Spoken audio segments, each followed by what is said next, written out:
Part 1. Who looks on the earth and it trembles? Who touches the mountains and they smoke? Psalm 104:32. Chapter 1. October 26, 10:33 a.m., Israel Standard Time. Caesarea, Israel.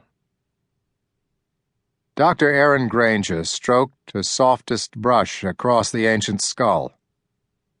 As the dust cleared, she studied it with the eyes of a scientist, noting the tiny seams of bone, the open fontanelle.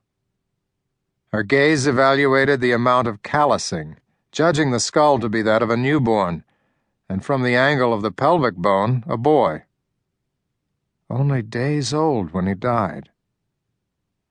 As she continued to draw the child out of the dirt and stone, she looked on also as a woman, picturing the infant boy lying on his side, knees drawn up against his chest, tiny hands still curled into fists.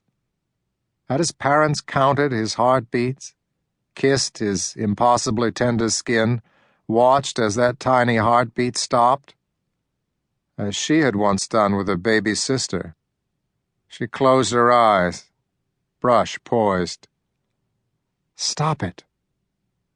Opening her eyes, she combed back an errant strand of blonde hair that had escaped its efficient ponytail before turning her attention back to the bones.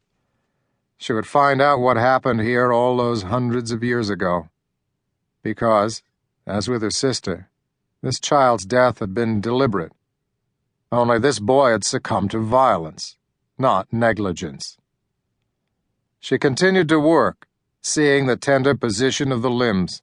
Someone had labored to restore the body to its proper order before burying it, but the efforts could not disguise the cracked and missing bones, hinting at a past atrocity. Even 2,000 years could not erase the crime. She put down the wooden brush and took yet another photo. Time had colored the bones the same bleached sepia as the unforgiving ground, but her careful excavation had revealed their shape. Still, it would take hours to work the rest of the bones free. She shifted from one aching knee to the other. At 32, she was hardly old, but right now she felt that way.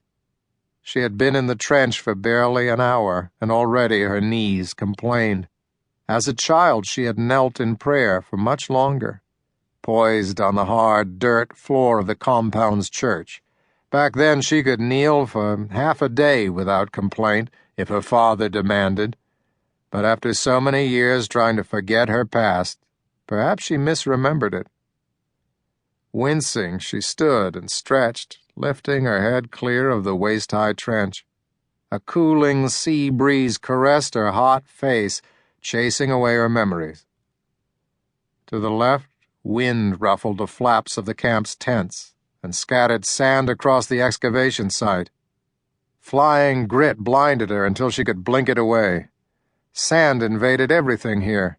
Each day her hair changed from blonde to the grayish red of the Israeli desert. Her socks ground inside her Converse sneakers like sandpaper. Her fingernails filled up with grit. Even her mouth tasted of sand.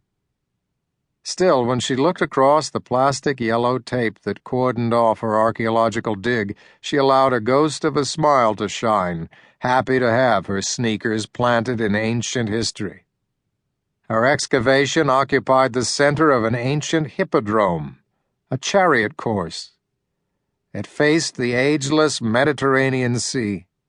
The water shone indigo, beaten by the sun into a surreal metallic hue.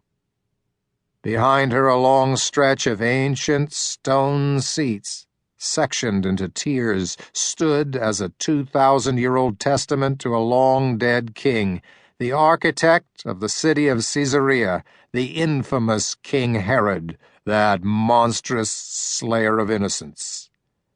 A horse's whinny floated across the track, echoing not from the past, but from a makeshift stable that had been thrown together on the far end.